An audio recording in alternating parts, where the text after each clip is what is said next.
This yoga practice to wake up and get moving first thing in the morning. I'm Cindy, a yoga teacher and wellness coach. Start by coming to all fours position. We call this tabletop. Placing your hands just right under the shoulders and the knees right under the hips. Moving the spine up and down through cat pose and cow pose. Try exhaling as you send your spine up, tuck your tailbone, drop your head. Inhale as you let the spine come down, sit bone and head lift. Keep moving through these two positions with your breath for a few more rounds.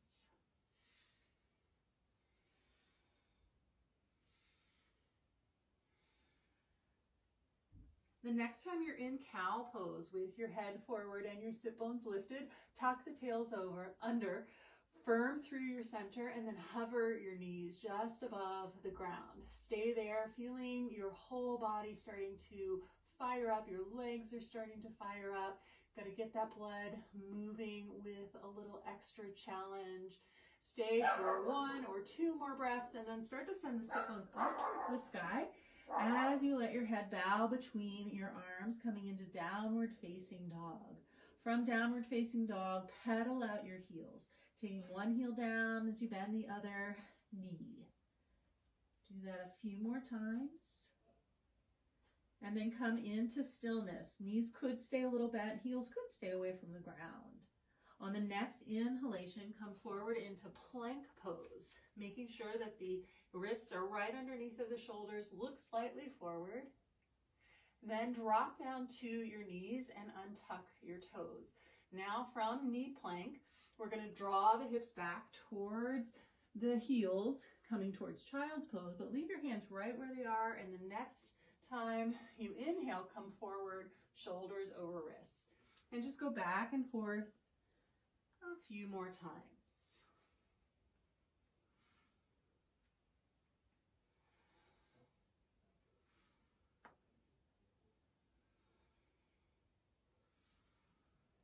And then the next time you are forward in your knee plank, guide the hips closer and closer to the floor as you let your chest come forward, moving in a modified cobra pose, Bhujangasana. Keep pressing down into your knees. Only let the hips come forward as much as your low back prefers. Good, and then tuck the toes under, drawing the hips back, and return to downward facing dog. Take a couple of breaths here. And then start to walk your feet and your hands in towards one another for Uttanasana, standing forward bend. Feet can be a little bit apart or all the way together. Apart will be more stable, more steady. Together will be slightly more challenging. Now bending the knees, sending the hips back. Bring the elbows to the thighs, palms together. Call this ski jumper pose. You're just lengthening out through the spine, chest is reaching forward. Take another couple of breaths here. Again, trying to fire up the leg muscles, create some warmth to get out any grogginess or any sleepiness from last night. Good, press into the feet and then inhale to reach up with the arms. Exhale, bring the hands down to the heart. Anjali Mudra at the heart. Take another breath in mountain pose, just gazing downwards. And we'll take a few rounds of half sun salutation. At the end of an exhalation, release the hands down. Inhale, reach up and back. Exhale to swan dive forward. Inhale, partway lift, hands on shins, chest forward. Exhale, fold. Inhale, reach the arms out and back up. Exhale, thumbs through midline. And repeat that again. Inhale to reach. Exhale to fold.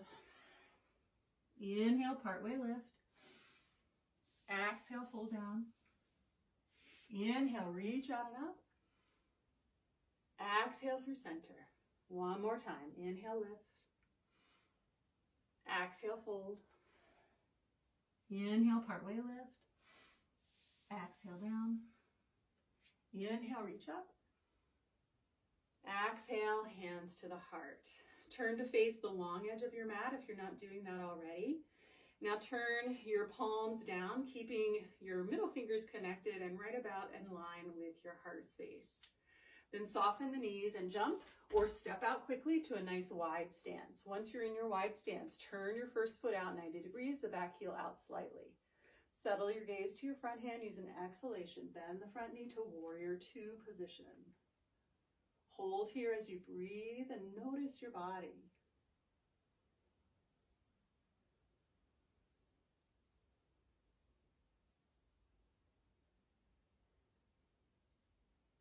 On the next exhalation, tip over from your pelvis, placing your elbow down on the thigh and taking your top arm overhead as you look up towards the sky.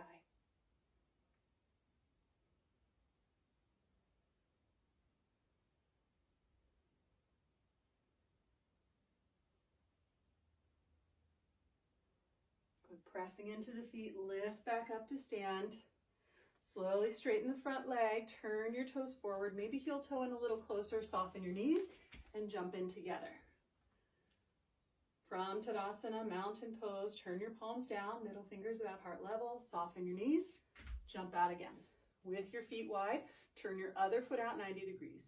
Back heel comes out slightly, set your gaze to your front hand, and use your exhalation to come into warrior two for this side.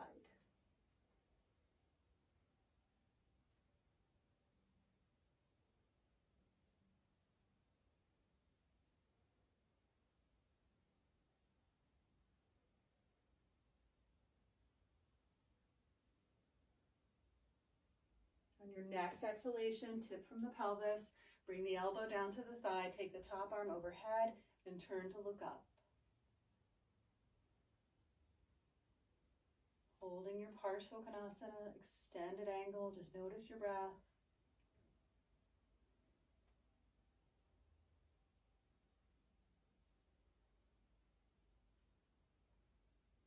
And then pushing into the feet, lift back up to stand, hands come to your hips.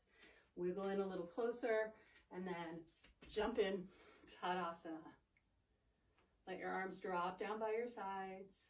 Soften the knees, hinge from the pelvis, come forward into Uttanasana, standing forward fold. Let your head drop. Take a few more breaths here. And then guide your hips down as the knees come forward, making your way into a squat pose. And then let's slowly make our way to sitting with the legs stretched out in front.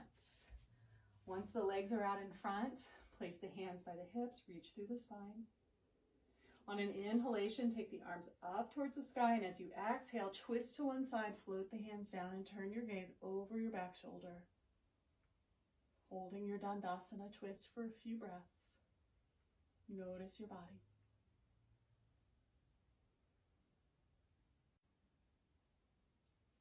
Good, let's unwind, return to center, inhale, reach. Exhale, turn the other way. Hands come down for support, gaze over the back shoulder.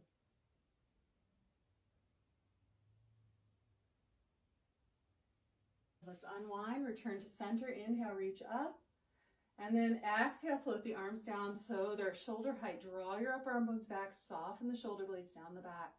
Start to firm in through center as you bend your knees and drag your heels along the floor. Now you can stop there, just pressing the heels down and isometrically drawing them back, or you can lift them away from the floor coming into boat pose. Knees could stay bent, shins parallel to the floor, or you could straighten your legs. And then very slowly start to lengthen out till your heels are hovering from the floor about a few inches and your head is as well. Arms stay parallel, keep reaching forward, feel your navel draw back. Good, and then release all the way down to the floor, letting your head come to rest, and then bending the knees, placing the feet flat. Arms are by your sides, press into the feet, lift the hips, coming into bridge pose. Take one more breath here, and then lower the hips down, stretch the legs out, and rest in Shavasana for any amount of time that you have available. I do recommend setting a timer to make sure you don't stay too long. Preferably you'd stay for at least 3 minutes. Thanks for joining me today. Follow for more.